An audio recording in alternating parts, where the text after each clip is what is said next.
માણસાઈનો પ્રાસ અને છતાં પણ આગેવાનોના નિશ્વાસને અનોખી કહાની સેજલબેન જોશીની સાથે।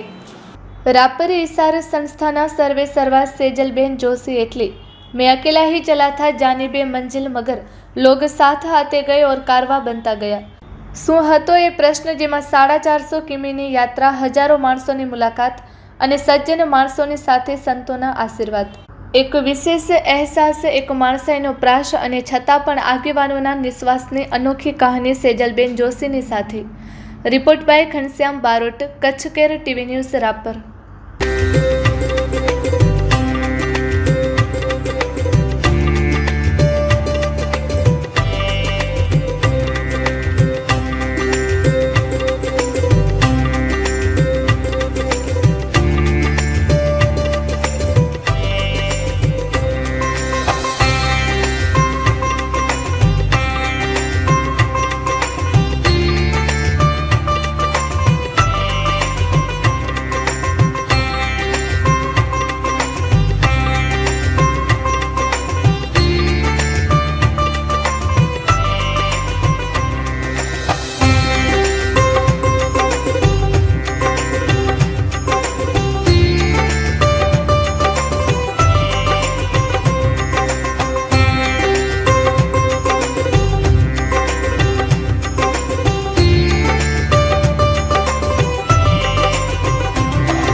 नमस्कार दर्शक मित्रों, हूँ घनश्याम बारोट ने आप जो रहा छो कच्छ केर टीवी न्यूज।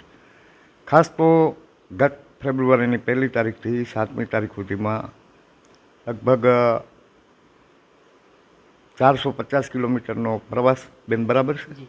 31,000 माणसों ने मळवानुं थयुं अने क्यांक ने क्यांक वडाप्रधान श्री नरेन्द्र मोदी साहेब द्वारा बाल लग्न अटकाववा माटेनो जो एक खरडो पसार करवामां आव्यो, कायदो पसार करवामां आव्यो, એને કઈ રીતે અમલમાં મૂકવો અને એ અમલમાં મૂકવા માટે સરકાર, વહીવટીતંત્ર, ઈશાર જેવી સંસ્થાઓ અને ક્યાંક ને ક્યાંક જાગૃત નાગરિકો દ્વારા લગભગ બેનને 40,000-45,000 માણસોને મળવાનું હતું।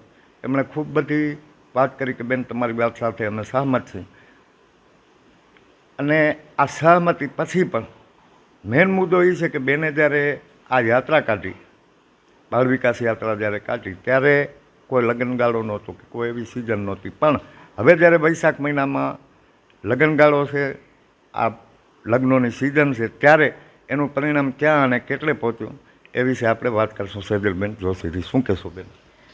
નમસ્તે। તમે જે યાત્રાની ફરી યાદ કરાવી, તો એ યાત્રા જે અમે કરી એમાં અમને એવું સમજાયું કે ગામ લોકોને એમ હતું કે અમને આજ સુધી આવી કોઈ સમજ હતી નહીં, એટલે એક સમજ અમને મળી છે ને હવે અમે અમારે ત્યાં લગ્નનું વખત આવશે, સિઝન આવશે ત્યારે અમે ચોક્કસ ધ્યાન રાખીશું। અમે એવું પણ કર્યું કે આ દીકરા દીકરીઓ પોતે પણ તૈયાર થાય કે અમારે આવા લગ્ન નથી કરવા, અમારે ભણવું છે।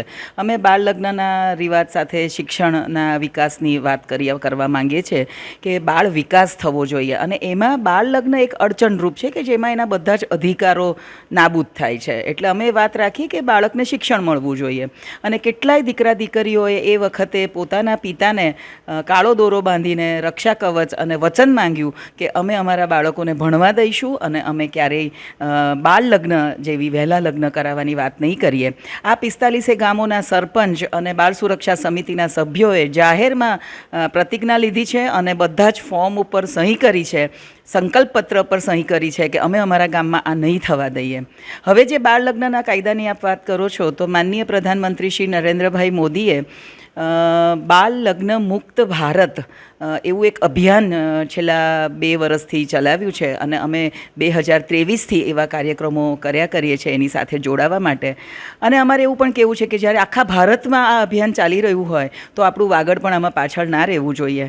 કદાચ વાગડમાં એવું થાય છે કે આંકડા નોંધાતા નથી બાળ લગ્ન માટેના, એટલે એટલી એમ નથી જાહેર થતું કે વાગડમાં આટલા બાળ લગ્ન થાય છે। પણ તમે જુઓ તો અત્યારે હવે લગ્નની સિઝન છે, આપને ખબર જ હશે કે ખાસ કરીને 3 થી 4 4 મુખ્ય જ્ઞાતિઓ આની સાથે જોડાયેલી છે.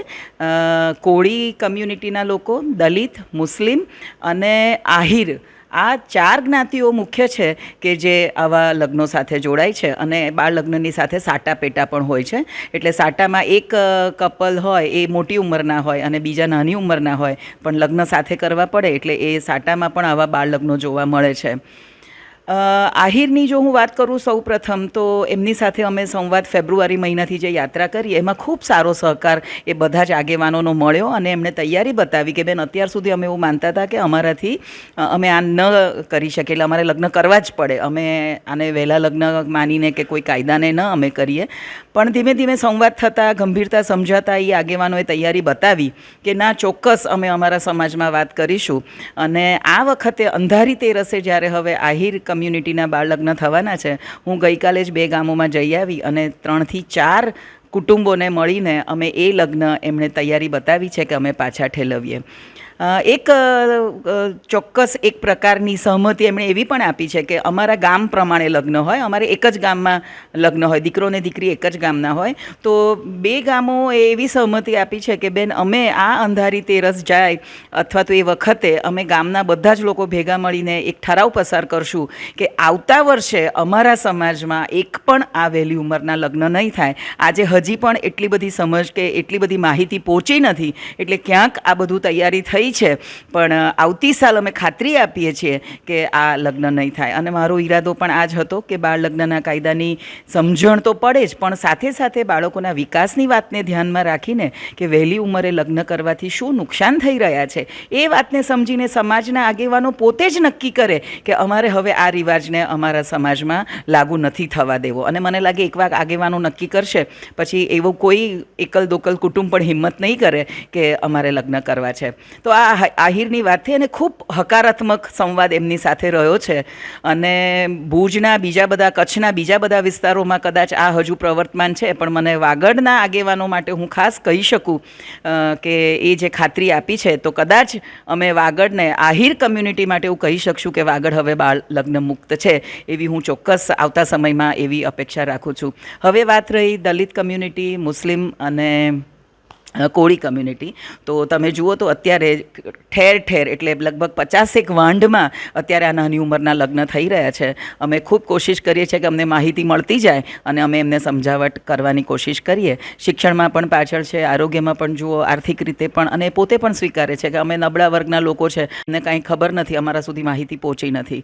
એટલે આ નિમિત્તે અમે લોકો એમની સાથે થોડોક સમય લાગશે વધારે એમની સાથે આ સમજાવટ કરવામાં, પણ એ ખૂબ જ અમારું કોઈ સાંભળતું નથી. અમે કોઈ ઊંચા હોદ્દા પર નથી. અમારે આ બધું કરીને શું કરવું? અમે અમારી રીતે મજૂરી કરીએ અને અમારું જીવન કરીએ. હવે જ્યારે વાગડના વિકાસની વાત કરતા હોઈએ અને આપણા આગેવાનો ખૂબ વાગડના વિકાસની વાત કરે છે અને આપણે જોઈ રહ્યા છીએ, તો એમાં જો આ બાળ લગ્ન અથવા તો બાળકો માટે અને કોળી કમ્યુનિટી જે મોટા પ્રમાણમાં અહીંયા વસે છે, જો એમની સાથે આ કામ નહીં થાય તો આ બધો જ કરેલો વિકાસ ત્યાંનો ત્યાં જ રહી જશે. કારણ કે ભારતને યુવાનોનો દેશ કહેવામાં આવે છે અને 12થી શરૂ કરીને 22 વર્ષના યુવાનોની સંખ્યા આપણા ભારતમાં 22% છે.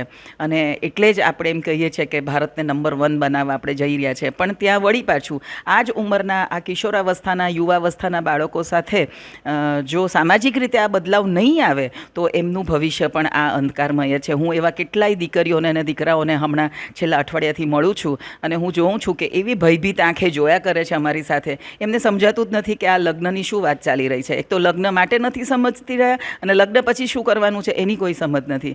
એટલે ખાસ મારે આપના માધ્યમથી એ કહેવાનું છે કે હવે આ કાયદો એવો પાકો અથવા એવો કડક બનાવવામાં આવ્યો છે કે આ લગ્નમાં જોડાનાર સૌ કોઈ, 18 વર્ષથી મોટી ઉંમરના સૌ કોઈ સજાને પાત્ર છે. એટલે આ વાત બહુ જ ગંભીરતાથી લેવાની જરૂર છે. આ લગ્નમાં મંડપ કરનાર, રસોઈ બનાવનાર, કંકોત્રી છાપનાર, ડીજે, સંગીત વગાડનાર, મહારાજ જે લગ્ન કરાવે છે આ બધા જ સજાને પાત્ર છે. આ કાયદામાં એવું છે કે ગામમાં કોઈ પણ એક ઘરે લગ્ન હશે અને જો તમે હાજરી નહીં આપો પણ છતાં તમને જાણ છે કે આ બાળ લગ્ન થઈ રહ્યા છે તો એ વ્યક્તિઓ પણ સજાને પાત્ર છે. મતલબ કે કંકોત્રી જેને મળી એ પણ સજાને પાત્ર. જી, કંકોત્રી મળી અને એમને ખબર છે કે આ બાળ લગ્ન છે તો એ સજાને પાત્ર છે. ભલે એ જતા નથી, ભલે કવર નથી કરતા, ભલે મીઠાઈ નથી ખાતા ત્યાં જઈને, તો પણ સજાને પાત્ર છે. અને ખાસ કરીને સરકારી વિભાગો સાથે જોડાયેલા લોકો એટલે કે તલાટીશ્રી, શિક્ષકશ્રીઓ, આશા વર્કર, આંગણવાડી કાર્યકર, સરપંચ, આ બધાની ખાસ ભૂમિકા મૂકવામાં આવી છે કે જો તમારા ગામમાં બાળ લગ્ન થતા હોય તો તમારે એની ખબર રાખવી જોઈએ અને તરત તમારે જિલ્લા કક્ષાએ સરકારી વિભાગોને અથવા તો બાળકોની જે હેલ્પલાઇન છે 10 9 8 તમારે એને જાણ કરવી જોઈએ કે અમારા ગામમાં થઈ રહ્યું છે. જો તમે રોકી ના શકતા હોય તો તમારી જવાબદારી બને છે કે તમારે આગળ વિભાગોમાં જાણ કરવી જોઈએ અને કહેવું જોઈએ કે અમારા ગામમાં લગ્ન થઈ રહ્યા છે. તો એટલી જવાબદારી પણ આ કાયદાએ જોઈ છે. અને બીજું પણ એક વાત મને કહેવું છે કે જે બાળકો માટે ખાસ કરીને જે 17-18 વર્ષના યુવાનો અને દીકરીઓ છે જેમના લગ્ન થઈ રહ્યા છે અને જેમને પસંદગીનો પણ અવકાશ નથી, જેમને પૂછવામાં પણ નથી આવ્યું, તો આ કાયદામાં એવી પણ જોગવાઈ છે કે 2 વર્ષ સુધી, 18 વર્ષ પછી અને દીકરા માટે 21 વર્ષ પછી 2 વર્ષ સુધી જો આ દીકરો કે દીકરી પોતે ના પાડે કે અમને આ લગ્ન મંજૂર નથી તો કોર્ટમાં જઈને એ લોકો આ લગ્નને બરતરફ કરી શકે છે. પણ આપણે ત્યાં તો હજી 14-15 વર્ષના દીકરા દીકરીઓને હજી એ સમજ પણ નથી કે અમારે ક્યારે ના કહેવી જોઈએ. આ મોટા થશે ત્યારે ખબર પડશે, ત્યારે આ 2 વર્ષ પણ વહી ગયા હશે. એટલે ખાસ સૌને આપના માધ્યમથી મારે ફરી કહેવું છે કે આમાં કોઈ ચડસા ચડસીની વાત નથી કે કોણ જીત્યું ને કોણ હાર્યું એની વાત નથી. આપણે બધાએ ભેગા મળીને વાગડને બાળ લગ્ન મુક્ત જો કરીશું તો મને લાગે છે કે ગુજરાતમાં અને ભારતમાં આપણો વિસ્તાર એવો ખરેખર નંબર 1 બનશે કે જેમાં આપણે સમુદાયે ભેગા મળીને નક્કી કર્યું છે, કોઈ કાયદાએ નક્કી નથી કરાવ્યું. આપણે એવું કરવું છે કે એક પણ કેસ ના થાય અને છતાં પણ આપણે ત્યાં બાળ લગ્ન ના થાય. હું એવું ઈચ્છું છું. તો દર્શક મિત્રો, આ હતા સેજલબેન જોશી. ખાસ તો વાગડમાં બાળ લગ્નનું પ્રદૂષણ આજથી નહીં વર્ષોથી ચાલુ આવે છે, પણ પ્રજામાં જે જાગૃતિ લેવા માટે સેજલબેન મહેનત કરી રહ્યા છે. આપણે એ આશા રાખીએ કે સેજલબેન સફળ નીવડે. ઘનશ્યામ બારોટ, કચ્છ કે ટીવી ન્યૂઝ, રાપર, કચ્છ.